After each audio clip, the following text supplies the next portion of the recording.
So I've never watched any of these either. I don't know what this is. I don't really care about dolls. I don't have a thing about dolls. Whether you like, I know a lot of people hate dolls. They have like a phobia for dolls. That's not me. I don't care about them either way. Um, but we'll see how this goes. Repainting werewolf Halloween art doll. We'll see. I do enjoy art stuff, so we'll see if this is good. Annyeong! Welcome to Delightful! Everyone's favorite spooky season is upon us once again. Our cast of ghoulish monsters grows ever larger, but you know what's missing? A werewolf! Before we dive in, though, let me introduce you to my collaboration partners. Each of these channels has created a Halloween-themed doll in celebration of the season. Stay tuned till the end to see how everyone did, and watch their videos after this one. Well, that's kind of cool. Now, about this werewolf. Last month, you may recall that I went through the trouble of crafting a Monster High body with brand new legs and hands. I was trying to make a dragon doll, but decided the base I'd made wasn't right for the project. That body was discarded, and I started over. I mean, that's fair if those were the legs. Those legs don't look like they'd be good for a dragon. I also think that for a werewolf, you should probably have a longer torso and, like, longer arms as well. Like, this thing's, like, height is 60% legs. That's just not the way that I envision a werewolf personally, I guess. You probably see where I'm going with this. That first attempt body looks like it could easily be turned into a werewolf character. In fact, that's what gave me the idea. My first concept sketch stuck closely to the shape of this body, mostly humanoid. But I soon found myself tempted to push the design in a more monstrous direction. You know, exactly how transformed do we want her to be? Good point. One big inspiration for this doll was the game Bloodborne, and in particular the Vicar Amelia character. Bloodborne's monster designs are all wonderfully horrible, and I wanted to emulate a similar vibe with my character. I've never played that game. But you can see from the sketches to that image, you can see the resemblance. Like, it's a good idea. I decided to go with the fully transformed wolf head option and sketched up a new concept.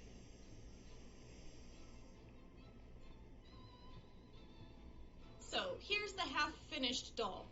In case you didn't watch Kepri's video, allow me to do Okay, it looks like the forearms are a little bit longer than they initially were. Maybe it's just because of the way it's painted. But they do look like they're a little bit longer, which is nice. I still just think the proportions are a little strange. But I mean, it is a doll. Maybe that's just the way that she likes the dolls. Looking at the rest of them, they all seem to be predominantly leg. Which is just a strange proportional thing, I guess, visually. But whatever. Like I said, I don't really care about dolls, so maybe that's just on me and my ignorance of dolls. A quick recap on how we got to this point. The legs and hands were cut down and replaced with popsicle sticks and wire armature. Okay. I made new digitigrade jointed legs, and my husband 3D printed the lion toes. Well, now they're wolf toes.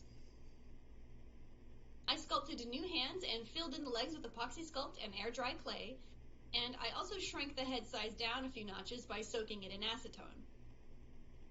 That brings us back to now. Let's proceed. Okay. It's great to have the hardest part already behind me. Thanks, past self. If you're taking a doll and you're going through this much effort to be able to customize a doll and make the type of doll you want to see, I really hope that people enjoy the work you do and that you're able to, like, find a market to sell them to, because that is a laborious hobby, and hopefully people appreciate it. Let's jump right in and modify the head. I mark where I want to cut off the face, then go to town with a razor blade. Don't take that out of context. When it comes to Halloween, it's not really celebrated here in Korea, so this is about as close to pumpkin carving as I'm going to get.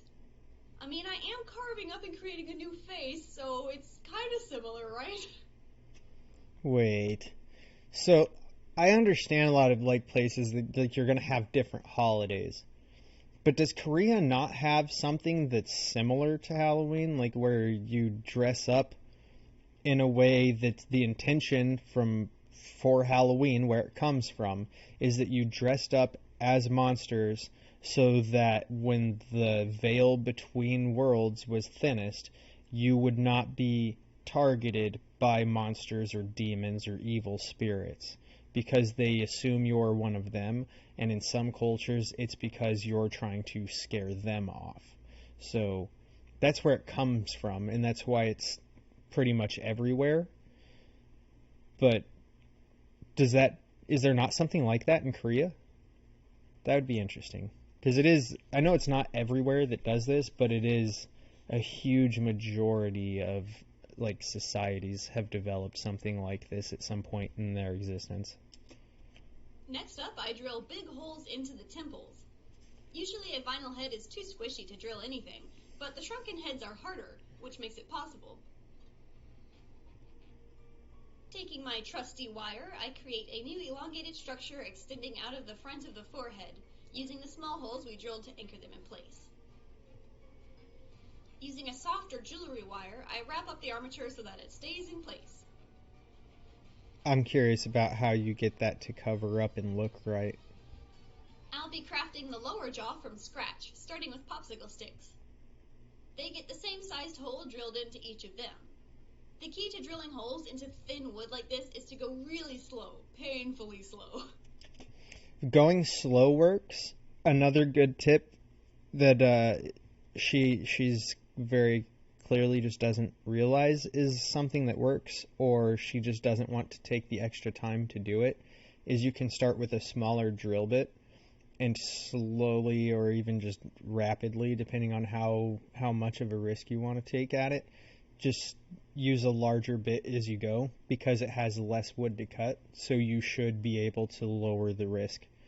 Like the way that wood operates and like woodworking works, if you start with something small and you start building up to something big, your risk of splitting the wood is always lowered. But popsicle sticks are like, it's not good wood, right?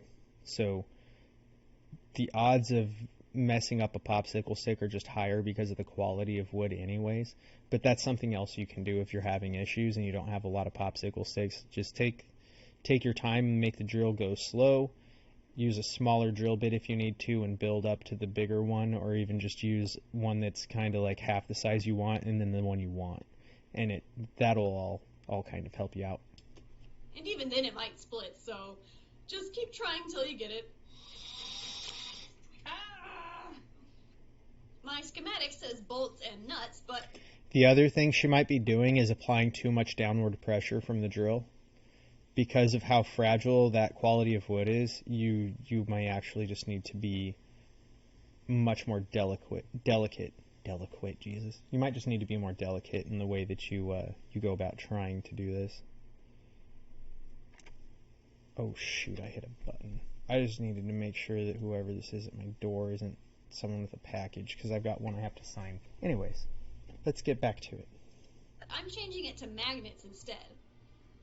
I think the result will look much cleaner. So each side of the jaw and the temples gets a magnet, using 4 magnets in total. Glue alone Magnets are is a not good enough choice. to keep the magnet inside the wood, so I wrap each stick with a layer of fabric. Fabric would work. Epoxy would also work, like a thin layer of epoxy, and you could really just do it around that outside edge here. So where the wood and the magnet connect is the only part that you would really have to put any of the epoxy on, and that will give you a better bond than glue will. Something else you might need to do, regardless of whether it's wood or epoxy, is take just a little bit of sandpaper or any kind of abrasive that's going to scratch up the magnet, and just give it a quick little rub across that same edge so that you have something for your adhesive, whatever adhesive it is, has a better grab on the magnet. Same thing for the temples.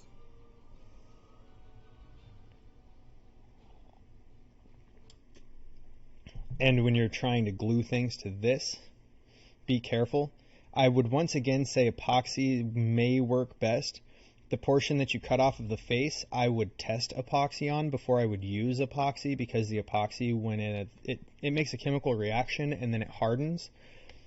I would test epoxy on that with nothing really being glued to it, just to see if that reaction is going to cause this material to melt first.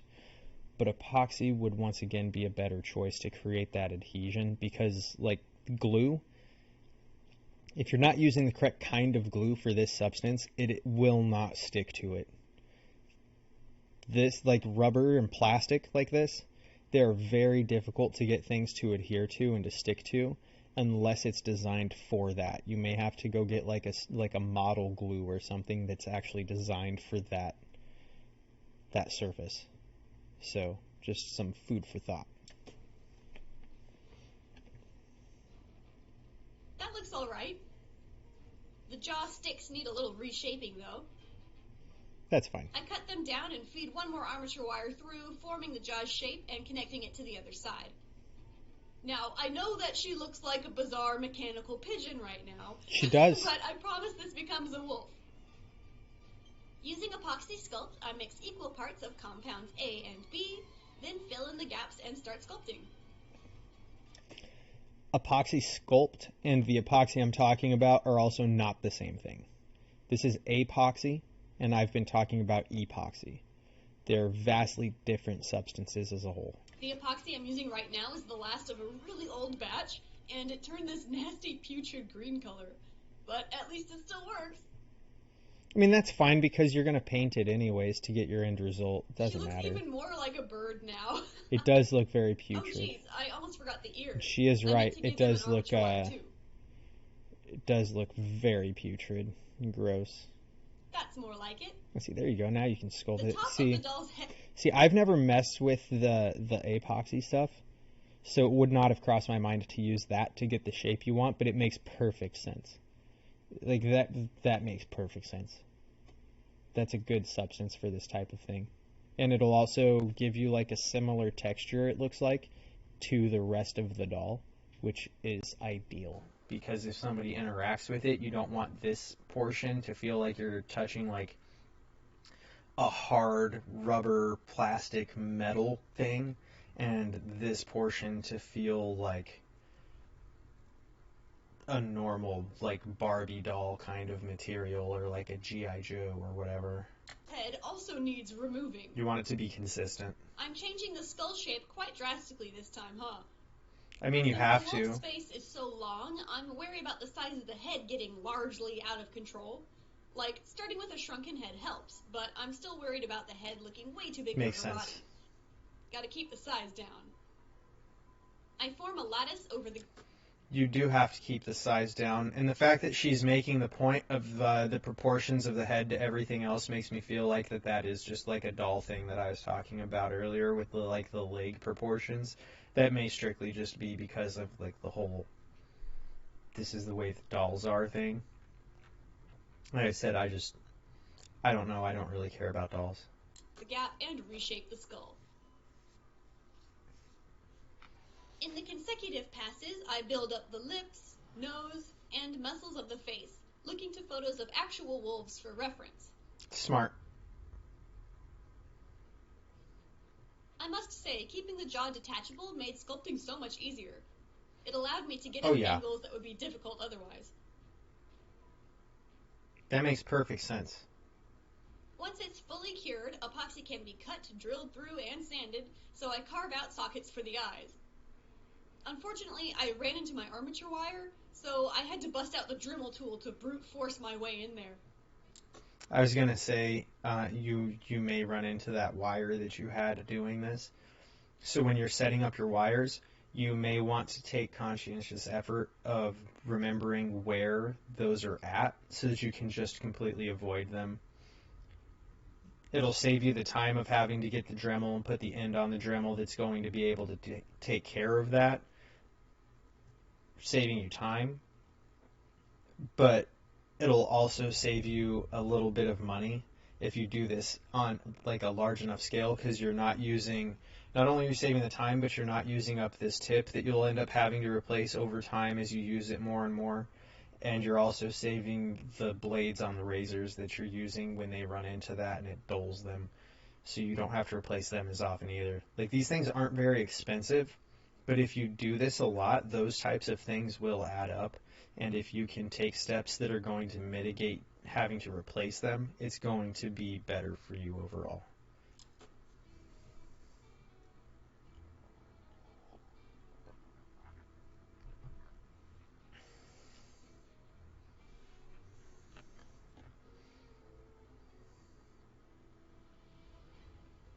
She's looking pretty cute, but that's the problem. I want a snarling expression. But I'd like to express it in a way that's simplified and not too realistic. I think it's easy to go overboard with the wrinkly muscles and a dog snout, and I don't want it to look weird. Makes perfect sense for it to not look very aggressive when she hasn't really sculpted like the wrinkles, the muscle, the way that the lip is going to have to curl to make a snarl. You don't have the teeth to give it that kind of like intimidating look that you get out of a snarl. Like, there's still plenty of steps she has to do to get to that point. I think I managed to straddle the gap between like Pixar cartoon and realistic werewolf, if that makes sense, which was quite the sculpting challenge for me. That makes sense. It sounds like it's difficult to do. See, though, that worked out well. See that right there? Here in like the face, there's like some sculpting, maybe a little bit of carving into that epoxy a little bit, and getting the right shape in the snout to make it really look like a snarl. But she's definitely captured it here, right? Here it looks right. But like over here, it still looked just a little off. But that's how this works. If you start trying to do things that are like this, or like carving or sculpting anything, it's taking little things and work at it one portion at a time. She worked on the eyes first, right? And that looks good. But then she started working here, and it still needs a little bit of work. That's fine. There's nothing wrong with that. It's just a matter of understanding that that is the process. So if you start trying to jump into it, just understand this is why I said I hope there's a market for this and people are willing to pay fairly for this, because it is a laborious effort to go through. Let's talk teeth. This semi-translucent white clay would make the perfect teeth, I just know it. But the clay is like 6 years old and totally dead. So Oof. It must be revived with a dab of liquid Sculpey and some elbow That makes grease. sense. Whew. I am pretty happy that worked. I wasn't sure it would. I pinch and spin off long shards of clay in a variety of sizes and place them onto a baking sheet. I made a couple molar teeth too. Following the instructions on the back of my ancient clay, I bake the teeth for 15 minutes. Don't worry, I only use this toaster oven for crafts. I'm a terrible cook anyway.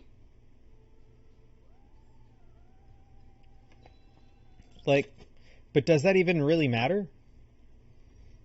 I'm pretty sure you could do that anyways. I do like the way that clay came out, though. I was wondering how a translucent clay would really look compared to teeth, but that actually looks pretty good. That looks really good. And this is the type of thing that just comes down to experience, knowing what kind of clay is going to get you what you need, and what kind of things you're going to have to know how to paint and mix the correct kind of paints to get the right kind of color and vibrancy that you're looking for. Really knowing your materials will help you get there, and you're only going to get there by experience. So if this is the type of thing you're interested in, or any kind of like crafting or creating or building things, it is 90% experience. You have to go do the things, and you're going to be like, oh, that's how this works. Oh, here's how I can do that. Oh, wow, this works better when I do that, but then I tried this exact same technique on this other thing, and it doesn't work well, but then this thing that didn't work well on the last thing works great here. And you'll start figuring out these little situational nuances where one technique doesn't work on one project, but it works great on another. It's weird as hell that that's how it works. But if you start getting into things like this, you'll see that happens far more often than you give it credit for. Check that out. Doesn't that look just But like this teeth little bit of enamel? knowledge helps out so much. I I lay down fresh epoxy gums and stick in the teeth. The baked clay can be cut down, so I shape each tooth before sticking it in place.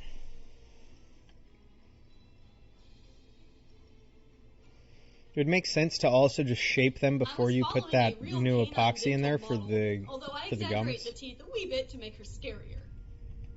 Well, they should be exaggerated. It's a werewolf, right? Not a dog. Not a wolf either. So, like, they should be more exaggerated. I do the same thing to the bottom jaw, popping it back into the head occasionally to make sure the fangs line up and interlace. That's a smart little detail that a lot of people would fuck up and not even think about, and then they would regret later. Putting it in place when you're still capable of manipulating them so that you can make sure that the teeth line up correctly so that someone can manipulate the jaw, or you can manipulate the jaw when it's finished. This is a very important step to take in things like this. Things that move and need to interlock and interact with each other. It's very important to make sure that you do things like this before they're set. Like in woodworking, we call it dry fitting. We put everything together without any glue. We make sure everything works and it looks right, and we can make our little adjustments that we need to, and then you go and you put your finish on everything, glue it up, and you're good to go. But you definitely do it without glue first to make sure everything's how it should be. Same type of thing. With the teeth in place, I add a few more fancy touches like the wobbly wolf lips and tongue. There you go. Man, that thunder is rocking. Loose, pull them out and re-glue them in place. Just as a precaution, I go ahead and coat glue around the bases of all the teeth just to be secure. That's fair. Great. We can move on to painting now. Nice. I coat the entire doll with... I will say, even without, like just looking at it like this, right, with the lower jaw off, like completely removed, it already looks much more intimidating than it did before. Like, now that there's this sculpting here in the nose for the actual nostrils and stuff, you can see more of how that snarl would look. This lip that's actually here, like the gums, rather, so you can see where the lip is, that makes it look more intimidating. The fact that, like, you know, it's got this portion where, like, a dog's jowl kind of just hangs a little bit. It's got that there, that adds to it, but the teeth will really, really make that seem like it's a good, intimidating snarl like she was going for. You're starting to see how it all comes together. So, like I said, if you get into trying to craft things, make things that are like this, and they're very laborious and time-consuming, understand that just because you don't see it the way that you want it to be in the final step, it's a long series of steps that get you there. And you have to be patient and just do it all one step at a time until you get to the result. Now. I coat the entire doll with a black gesso to even the surface. I don't bother sanding her this time because most of the body will be covered in fur. In fact, only the head, hands, and toes will be visible, so that's what we're going to paint in detail. I start with the red gums and tongue, using a tiny brush to try to paint around each tooth. Then I come in with desaturated browns and beiges. So something else you could do is you could take something like a varnish or something, and you could put that over the teeth, and then you could just, with something like another little light abrasive, you could hit around the base of the teeth where you're going to get a little bit of overlap on the gums with that varnish if you're worried about it, and then you could paint it. And you'll be able to remove the paint off of that varnish very easily without messing up the teeth, the way they're structured, or taking the paint off of the gums, because it just simply won't want to adhere to something like that varnish right away. So it would be extra steps. Time to let the varnish cure before you do more work. Maybe you don't want to do that. That's fine. It's just something you can do to help remove having to be overly careful. Or you could also plan to paint those teeth white. But I think with the way that she got those teeth out of just the product, I personally would not want to paint them unless I was adding hints of yellow onto them to make it just look like there's some tartar buildup on the werewolf teeth, which would make sense to me. So I would Like, that's probably what I would be doing anyways, is wherever I hit with paint is kind of where I would want to touch up with a little bit of some yellow. Carefully placing the colors in the same spot they'd be on a real wolf. I debated for a while on what color fur she should have. There's a lot of beautiful colors out there. You got the gray wolf, red wolf, arctic wolf, and the occasional solid black wolf, which I find quite striking. However, They are. it more or less came down to what fabric I was able to find. I purchased some beautiful wolfish faux fur just for this project, so it seems like we're going with the classic gray wolf coloring. Alright. As for the eyes, well, I decided on a light blue for a couple reasons.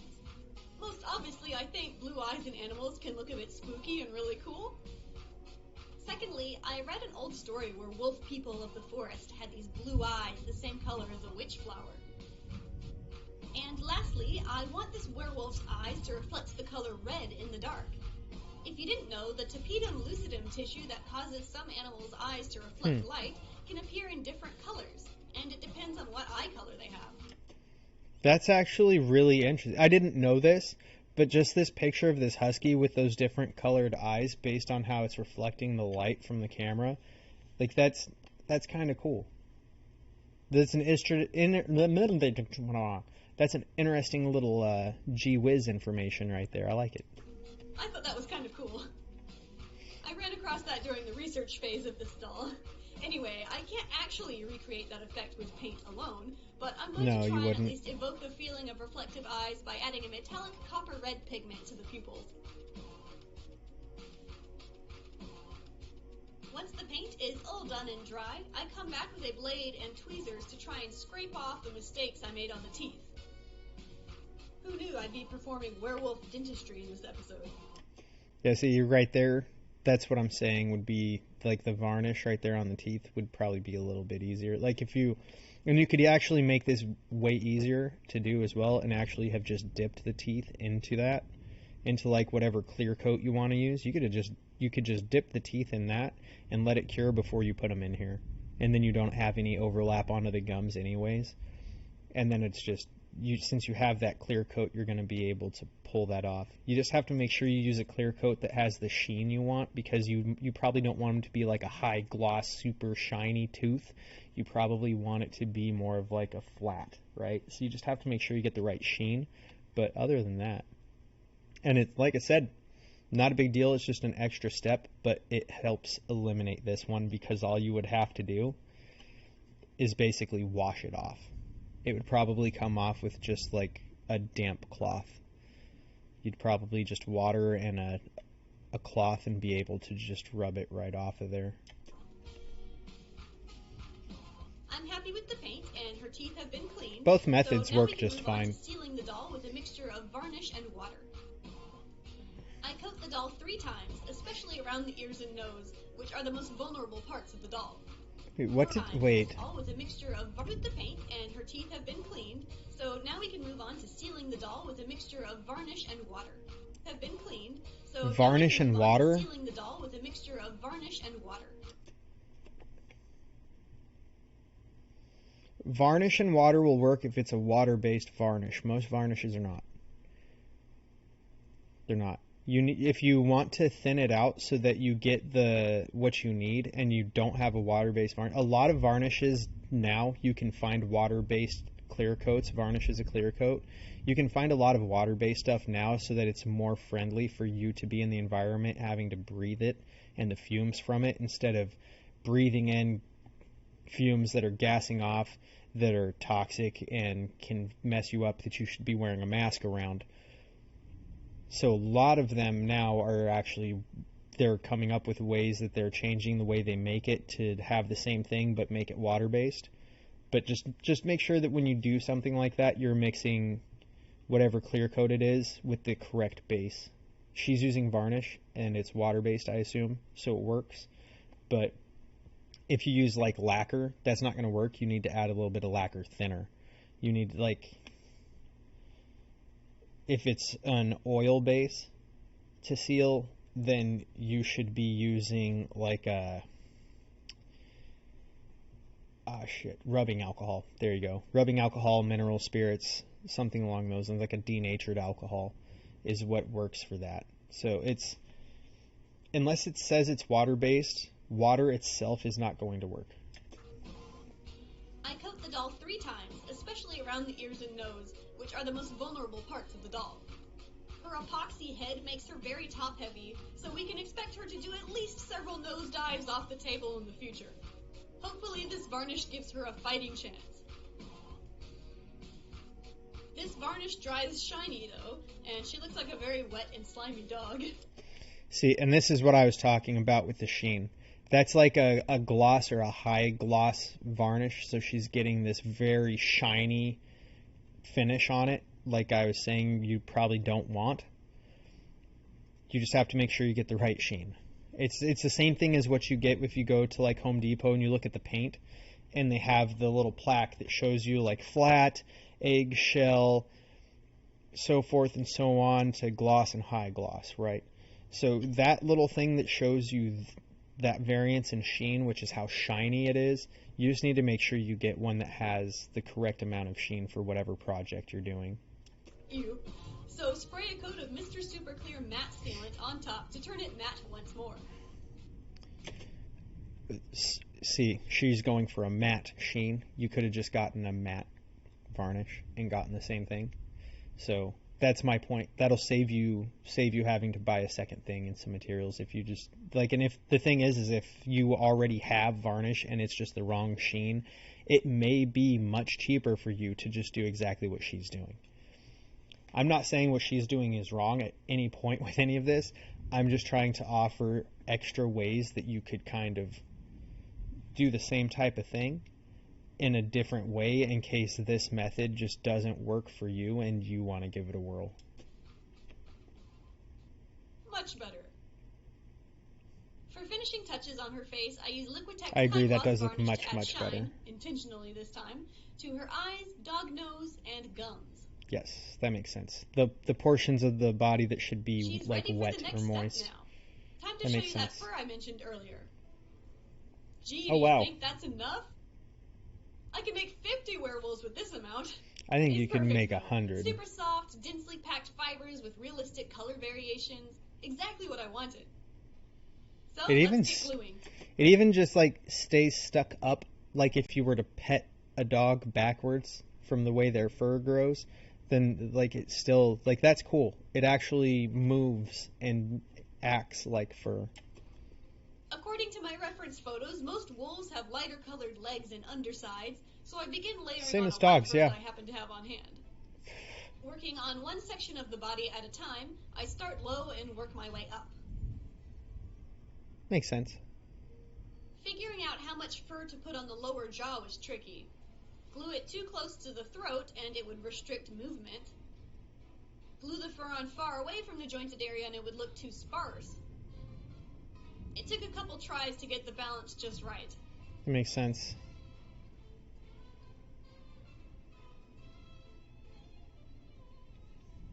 In fact, keeping the doll's articulation was The way, tricky. the way I would do it personally is I would take a piece and put it like up here, kind of how she did, and I would, like I was saying, dry fit. So I'd just put it up there, not have it glued on, and see if it comes all the way back and it sits the way that it should, or a way that I like. And then I'd glue that on, and then I would probably try to trim it so that it's able to move, but doesn't look like there's no fur where you have like this space here, and where you've got to meet up with the portion she put right down here, right? That at the end result may not come out as well as what she's doing here. I don't know. That's just personally the way I would probably go about it, really, unless somebody who had done this was like, yeah, I've tried doing it this way, and this was the result, and I was like, ooh, yeah, that looks ugly. But it seems, in my head, thinking about like if I were doing this, that's probably how I would do it, because it would be the easier way of figuring out getting it to look right and not restricting movement. In fact, keeping the doll's articulation was tricky in multiple areas. Yeah, that'll be hard. The shoulders, for example, had to stay fur-free on the top in order to lift up.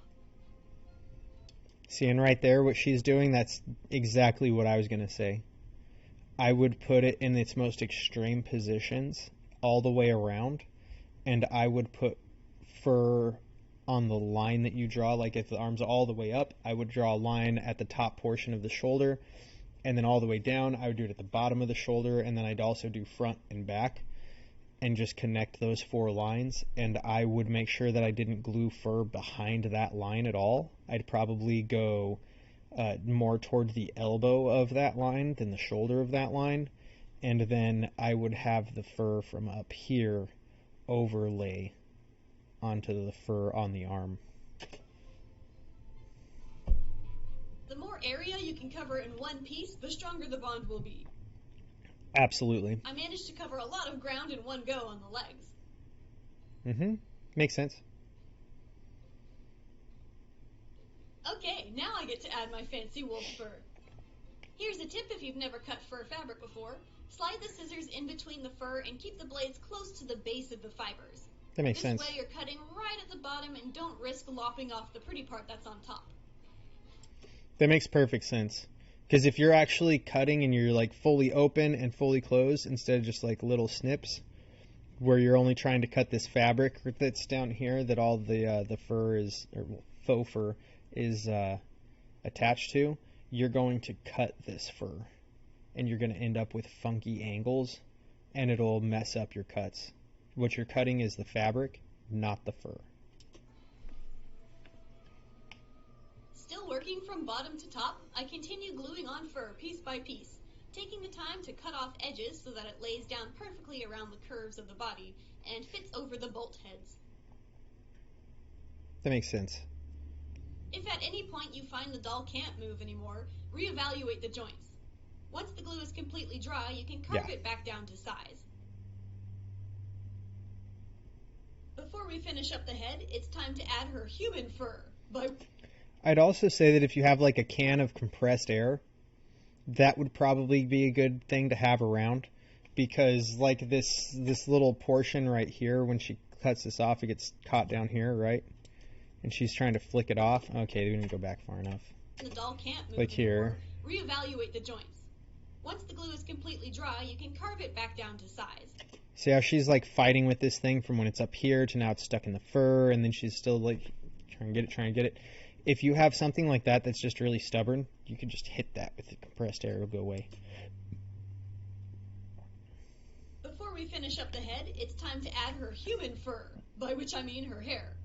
I have 2 nylon hair colors that perfectly match our wolf fur. How lucky. I glue the French gray color to the base of the skull and the dark brown up to the top. She was honestly looking very wolf-like with the addition of the fur, so hopefully some human hair will tip the scales back into the human direction. And to finish up the face, I delicately glue small tufts of loose-cut fur directly to the face. That makes sense. The glue will be visible on the face after it dries, so I take extra caution when laying down the fur, feathering it out and trying to make the transition look natural.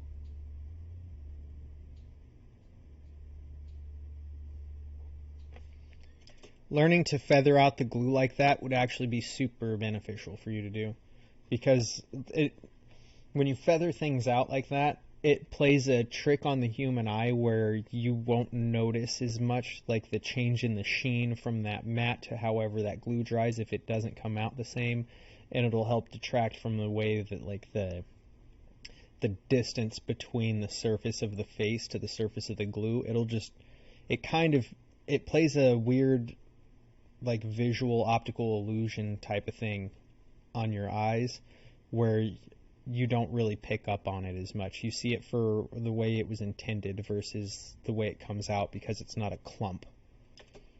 There we go. We've covered... Look at that. The snarl here, like I said, right here looked great before she had anything really done, and it still looks great.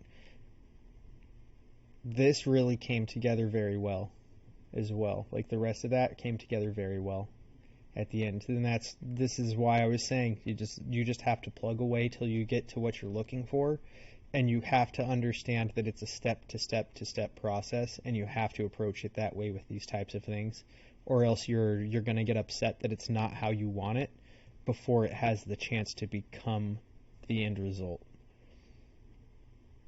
So just keep plugging away. If you start to get upset, walk away and come back when you're not upset anymore. Like if you start getting upset with the way that things are working out, like, ah, damn it, I keep messing up the way I'm trying to sculpt, say, like the lines here, they're too drastic or whatever it is, you're going to make the problem worse. Put it down and walk away. Come back when you've calmed down, or when you're not worried about it, when you're not obsessing over it, when you're not like mentally abusing yourself over the fact that you just are making a small mistake. Give yourself time to just go and breathe. Go on a walk or something. Like, legitimately, just go do something else for like 15 to 30 minutes, and then pick it back up when your mind has had time to go and sit on other topics for a while, so that you get a reset.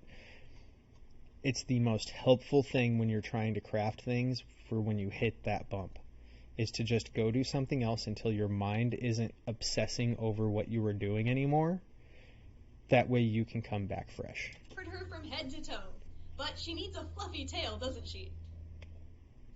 I roughly cut 2 tail-shaped I didn't even think about the fucking tail. rectangles out of fur.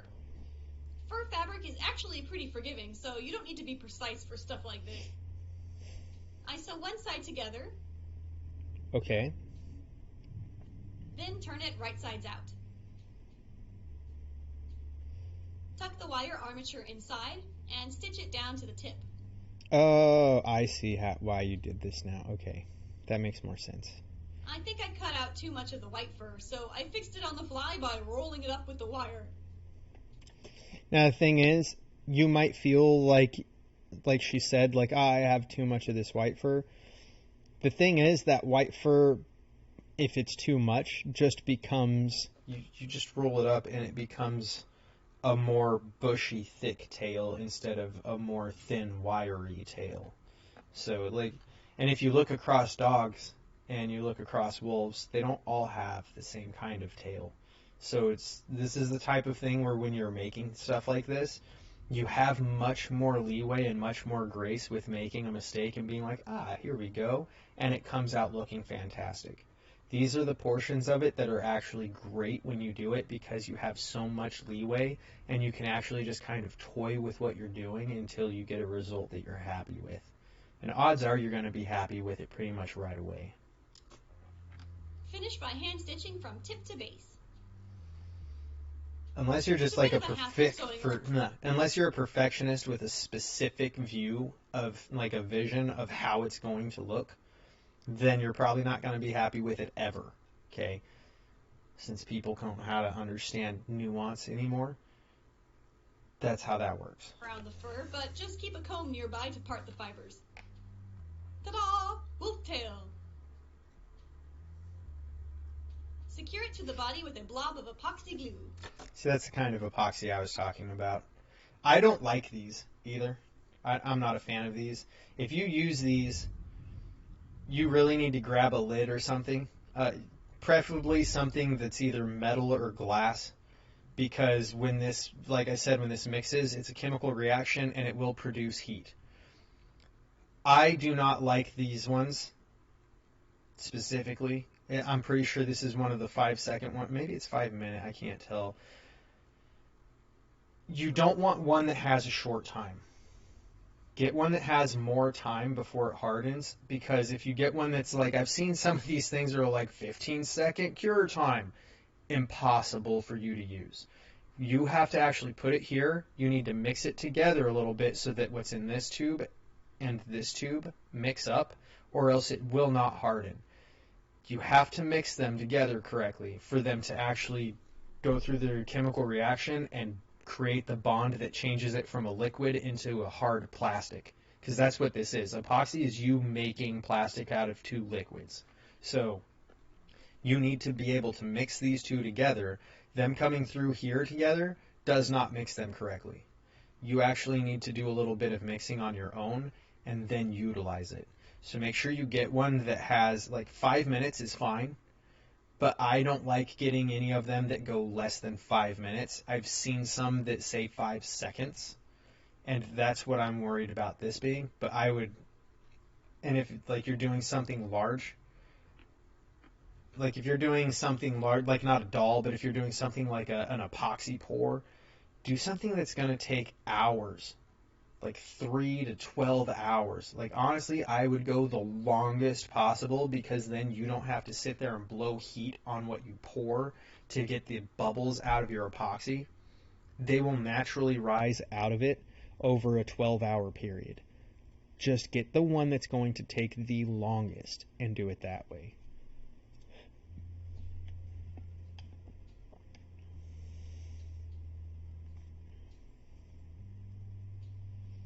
Yeah, she must have had a 5-minute one, because that's sped up. Here she is in all of her fluffy glory. She looks like a shampoo and blow-dried prize dog at the moment, so let's give her a trim. It's a fair statement.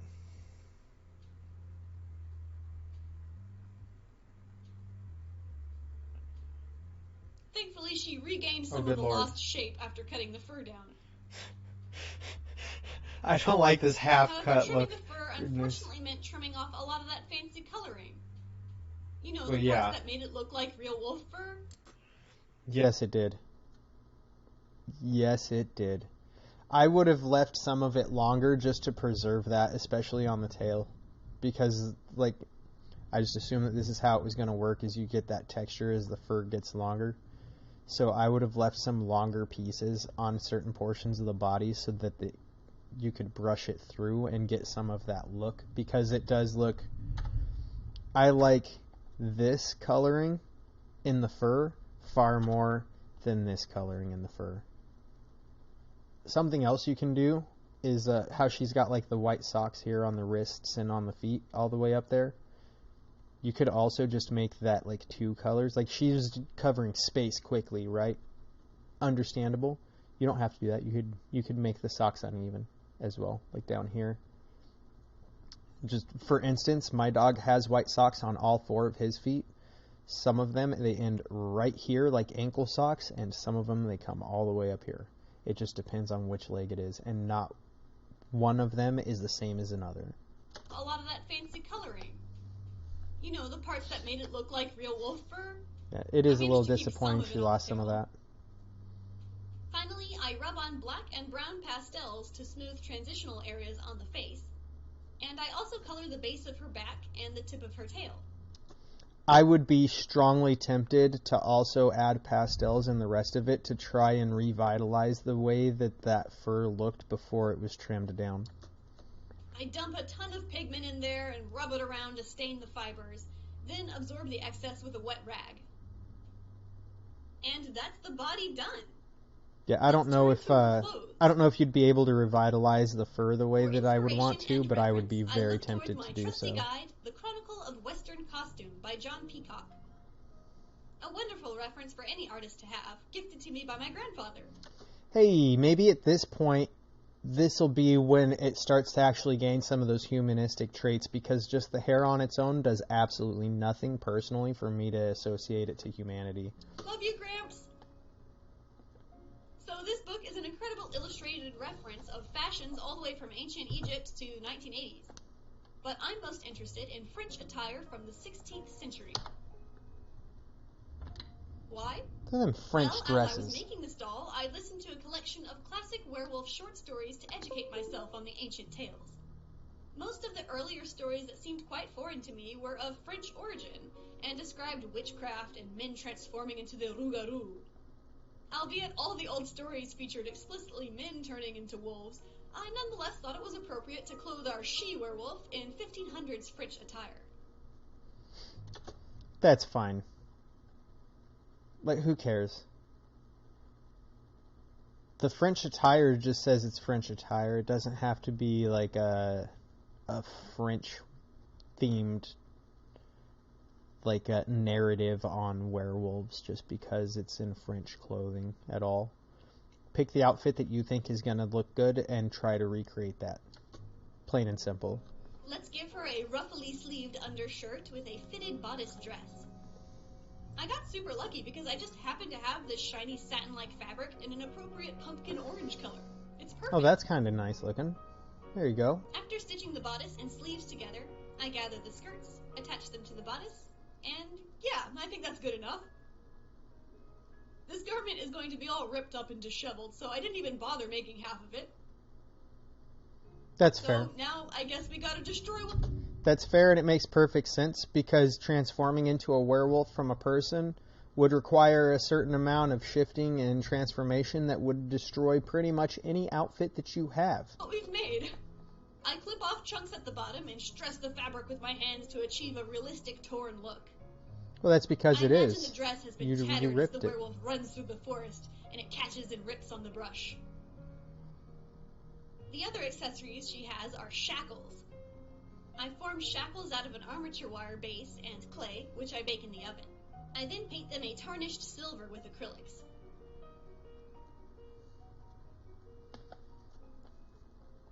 Now we can dress her up. That works. The fur I glued to the doll is so poofy that it enlarged her whole size, so the dress is too small to fit. That seems like something that should be very obvious and should have been accounted for.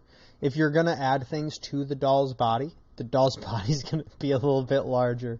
This is a simple thing to just overlook and not consider, and it happens to anybody when you're creating stuff. You're just simply going to make these small mistakes and be like, fuck, I should have known. This was a stupid mistake. Anybody who creates things has been here, and we all have the same thought process, which is, fuck, I knew this. It was obvious. I can't believe I fucked that up. But hey, that's kind of accurate to the legends, right? The clothes get ripped at the seams as the werewolf body grows and transforms. Yeah, see, and that's the grace of doing a werewolf and having that mistake, is that it fits into the narrative of the doll. So I tried to replicate that. Using my seam ripper, I open up the garments at the shoulders and the side seams. Also, the skirt looks too long, so I shave off a couple more inches with the seam ripper tool. I tie on ripped up bandages. I feel like there were around better her ways to do that, but it harking works. back to the At least you had Bloodborne fun. character inspiration. And lastly, I tie her hair back into a braid. Then There you finish go. it with old-timey ribbons. Now, maybe it doesn't matter. Maybe it doesn't matter. But it seems to me that doing this with the hair would have been best done before you even trimmed back some of the fur, because then this hair would have been completely out of your way. And with that, her transformation is complete. That looks really good. Yeah, I think that the proportions thing is just, it's a doll thing. So, like, it's not that big of a deal. It's just like your legs, body, head. Like, the torso seems like it's just about the smallest thing there, and it just, to me, it fucks with me, because I feel like your proportions should be different for, like, the body of any doll, but maybe that's just a doll thing, and I really think that that's just a doll thing, and me not really interacting with dolls at all just makes me feel like and notice that. But if you're into dolls, then let me know, because maybe I'm just incorrect and this is just her style of dolls, which is also perfectly fine and acceptable. I just don't understand if it's just a doll thing and this is normal for dolls, if it's her thing and that's just how she creates them, because like that's the normal size of a doll body and she's augmenting the legs, obviously. But like I said, I don't really know. That's just my assumption, and it's just my mind and my eyes can't get past it personally. But aside from that, it's excellent. The craftsmanship on this is excellent. This looks great. It's amazing work. Great job. You know what's great after a long day's work? Relaxing around a campfire with friends. Grab a marshmallow and join me, will you? Oh, look, they've all got mini marshmallows. That's fitting. Nice. The whole thing is fitting. I like it. They say there is a monster who roams in these... I appreciate this stuff that she's doing here too, because I think a lot of people aren't going to understand. Like, I understand from just watching like animation stuff and how it happens, how they did it when I was a kid. Because when I was a kid, they still had to physically draw animations and cartoons onto paper and basically still shot, still shot, still shot, still shot, and then run it all in the film like it was a movie. And it was like 5 pages to take one step for your characters when they're moving, right? So I don't think people understand the amount of like things you have to do to get this to work right. Because you have to maintain the camera in the same position with the same zoom, or else it's going to be obvious, and it's going to, like, your eye will catch it when she goes from this to any motion in the doll to something in the doll's hand to the thing in the hand on. All of those are different still shots. I really appreciate her going through doing that, and I just want everybody else to understand that that is that's a process. See, like, let's see if we can try to count how many frames she has there of that taking place to just have the hand come up. 4 or 5? 4 or 5 times that the hand moves from down here to here with that flashlight, and then it comes on. So it's 4 or 5 little frames there.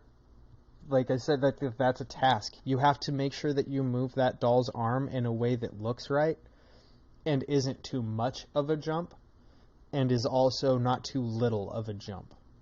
Because it all depends on like the frame rate of what people are watching on, the frame rate that you're able to upload at. And that's why when I was a kid, this was like, it was 5 frames. Or like TV's refresh rates for your screen, your monitor, like 30 FPS on a console today is a light speed compared to what it was on like the old TVs that we had. So you need more frames to get the same visual effect out of it. Just like here, you would need to not be able to catch those little frames there for 4 or 5 of those that I was able to see. You would have to do probably 20 frames, which means smaller movements for 20 frames of still shots to be able to get that same motion and have it actually just look like a fully fluid motion. Did a great job. I just want people to understand what kind of a process that actually is to get that to look smooth. They say there is a monster who... And 20 is a hard low ball. She used to be a human being until the day she was condemned to suffer a most terrible curse. Was it witchcraft? Divine punishment for sinning? Like all this different motion for all those still shots. Into a grotesque wolfish beast by the light of the full moon. That was really good, really well done. That got like just like straight pure movement from her being off the camera and manipulating it to get that motion. That was very smart, very well done. Much like tonight.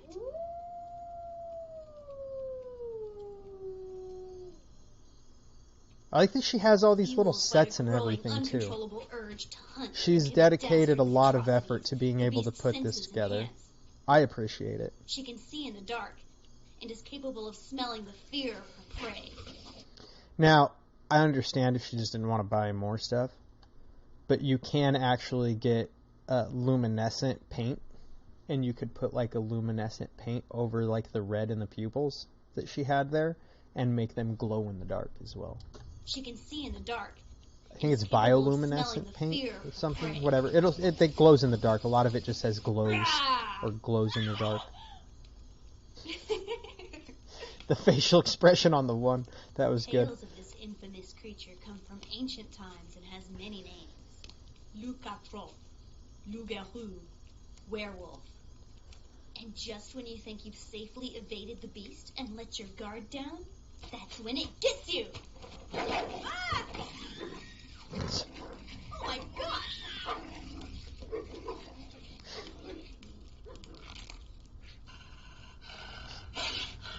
Hey! Hey!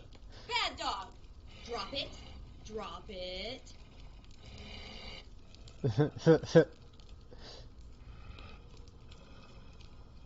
Oh no!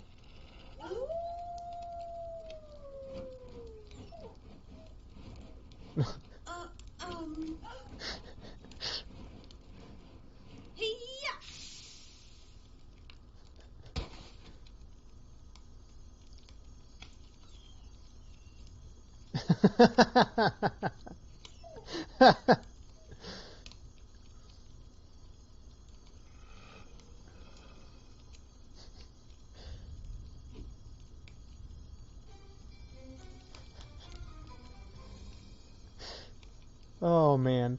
I appreciate the way that she has the dolls actually go through in these little like sequences with this narrative that she's created more than just watching her create it. There's nothing like stories around But a that was campfire. great. If you're looking for more creepy doll I like customs, it all. consider I like the whole visiting thing. my collaboration partners next. Just like every year, we've got plenty of spooky Halloween doll videos available for your viewing pleasure. This is 2 years ago. A link to each of these artists can be found below in the description box and grouped together into a playlist that you can click at the end of this video. There you go. That one was cool. I like that. And with that, I wish you all a happy Halloween. Stay Yeah, I like that. That was a fun video. I like I like the insight into how she put it together, but my favorite part of the videos, she did some of it at the beginning as well, but my favorite part of the video was the portions where she's got the dolls going through a narrative and turning it into like a show, basically, right? That was my favorite part of it because it brings what she's made to life, right? So that was very cool. I enjoyed it. All around, enjoyed it, but that was definitely my favorite portion of it.